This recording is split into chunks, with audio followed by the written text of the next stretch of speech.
When Gladys' pearl necklace snapped in front of high society, it wasn't just jewelry falling, it was her soul shattering under the weight of a life she never chose. And now, in Season 3, Episode 4, the consequences of Bertha's ambition explode across every corner of this world. Nothing will be the same. Not for Glady, not for Larry, and not for the Russell name. If you thought Heartbreak was the end, it's actually just the beginning. Everything in this story changed the moment Gladys' necklace hit the floor. And it wasn't just a dramatic gesture, it was a silent scream. The portrait unveiling that Bertha hoped would be her crowning social achievement turned into a haunting symbol of loss. Gladys' loss of identity, choice, and love. That necklace wasn't just an accessory. It represented everything Bertha had forced upon her daughter: expectations, status, control, and in one defiant moment, Glady let it all go. But freedom doesn't come without a price. Episode 4 begins with the aftermath of that night. The rumors are already spreading like wildfire across New York society. Some say Glady had a breakdown. Others whisper that the Duke humiliated her in private. And Bertha, she's spiraling, not just because of the scandal, but because she's losing control. The Duke of Buckingham's withdrawal from the engagement wasn't just a rejection, it was a slap in the face to everything.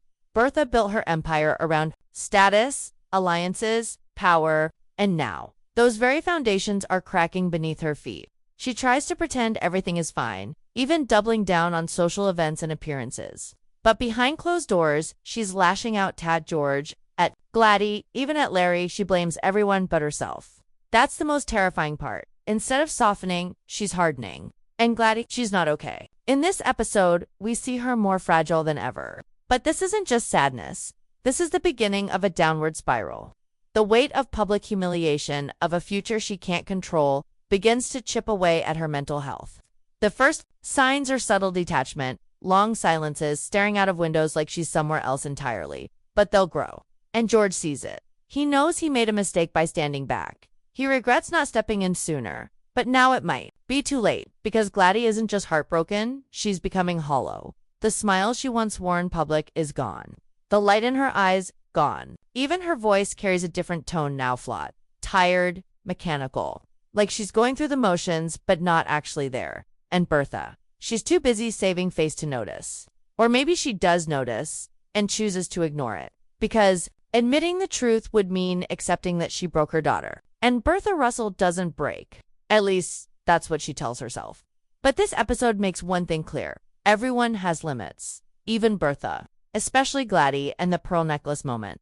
That was her limit.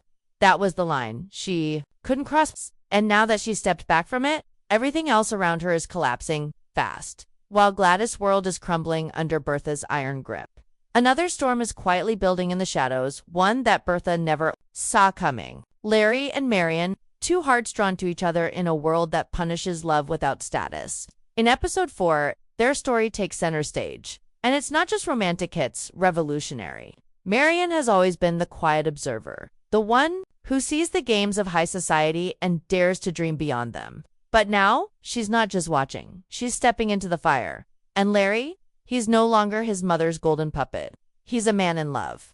And he's finally ready to act on it. After their kiss, whispers begin. Miss Andre sees everything, of course, and runs straight to Bertha, hoping to spark another scandal.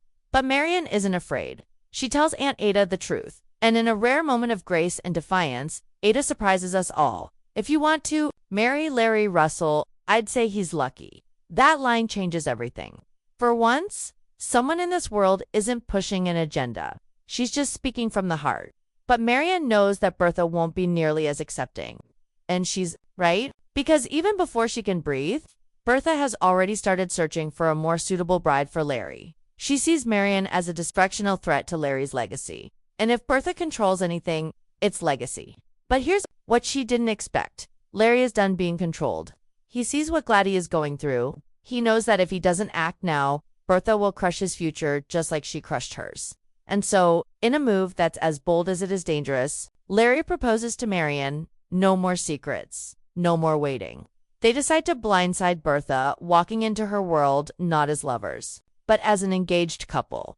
And when they do, everything erupts. Imagine Bertha's face pride turning to fury in a split second. She'll see it as betrayal, as a public embarrassment, as a sign that her control is slipping. But for Larry and Marian, It's freedom. It's the one act of rebellion that might just save them from a future they don't want. And it sets the tone for the rest of the season. Because from this moment forward, it's not just about wealth or titles anymore. It's about survival, emotional survival. And in this world, that might be the rarest form of power there is. But while Bertha's empire's burning from the inside and Larry dares to challenge her, across town in the Van Ryn household, something even more unsettling is brewing. Agnes, once the iron matriarch of old New York society, is fast. This episode shows us a version of Agnes we haven't truly seen before. Not commanding, not respected, but ignored, dismissed, and, worst of all, irrelevant. For decades, she was the voice everyone listened to. Her word was law. Her glance was enough to silence a room. But now, even her own family walks past her, like she's part of the wallpaper, and she feels it. You can see it in the way she lashes out sharp, cutting remarks at the staff, even at her closest allies. But it's not about them, it's about her fear. The fear of being forgotten in a society that's rapidly changing. Her latest crusade, this anti-alcohol campaign, feels less like a social mission and more like a desperate attempt to matter. But no one's following her lead. Not the guests at her events, not her servants, not her own nieces. And it's that realization that drives her to a breaking point. We witness a moment that's quietly brutal Agnes scolding little Frances, Dashiell's innocent daughter, for simply being loud. It's not discipline, it's projection. A woman who once ruled entire rooms now can't tolerate a child's laugh, because it reminds her how powerless she's become, and it's heartbreaking. Because even though Agnes can be cold and controlling, she was always grounded in a certain sense of duty and order. But now that order is dissolving, and so is she. Her identity built on status, tradition, and influence is no longer enough. And unlike Bertha, Agnes doesn't know how to fight back. She's watching a new world rise from the ashes of her own, and it's a world that doesn't care about her rules, her name, or her legacy. Marian's quiet rebellion with Larry only deepens that pain. Agnes sees it happening, sees the risk, but unlike Bertha, she doesn't have the energy to stop it. She's too tired, too disillusioned, too old. And that's the harshest truth. Of all in this episode, Agnes is aging out of relevance. The walls she once built are crumbling, and there's nothing she can do to stop it.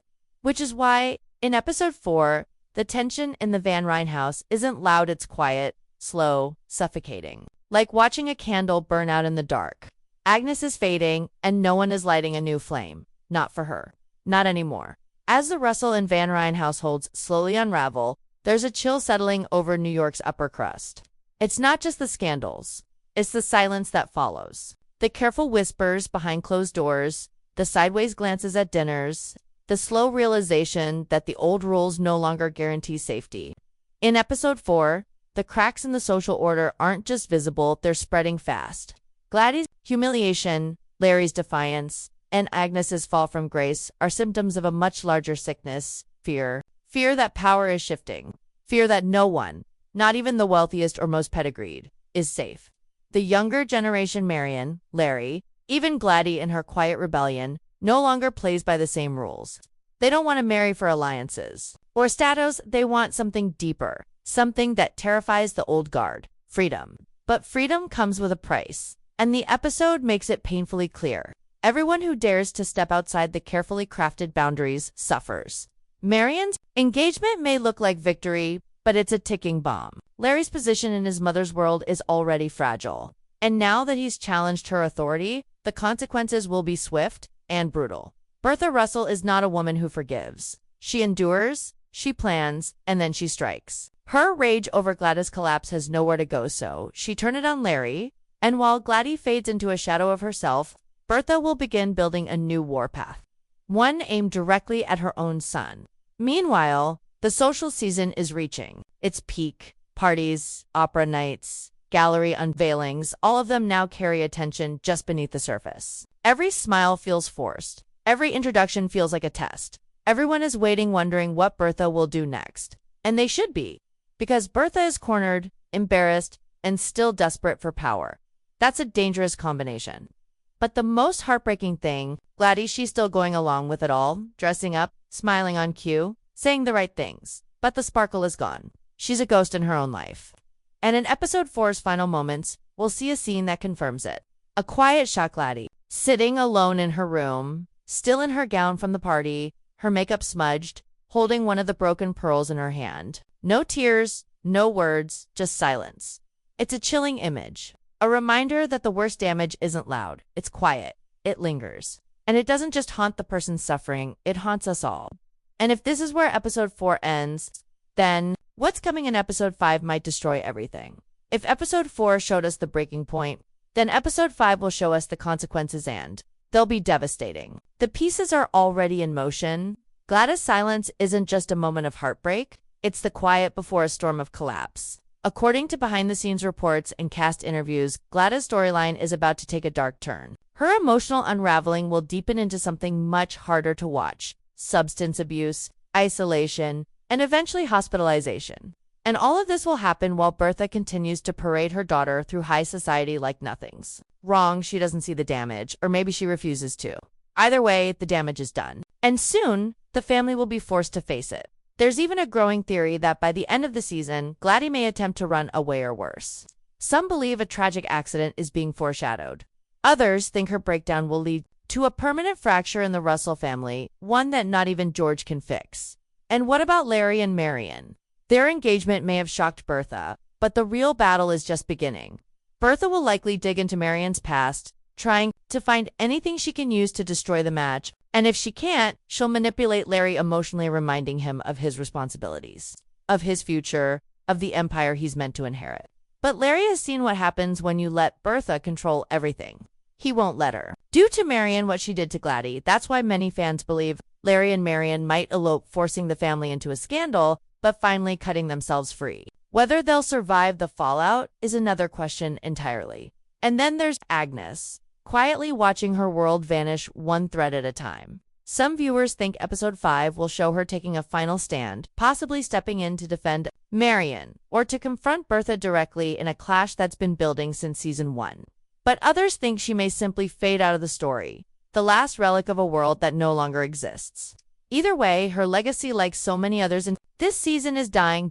So what does it all mean? It means that the Gilded Age isn't just about ballrooms and status. It's about the cost of ambition, the tragedy of control, and the quiet, personal destruction that happens when love is treated like currency.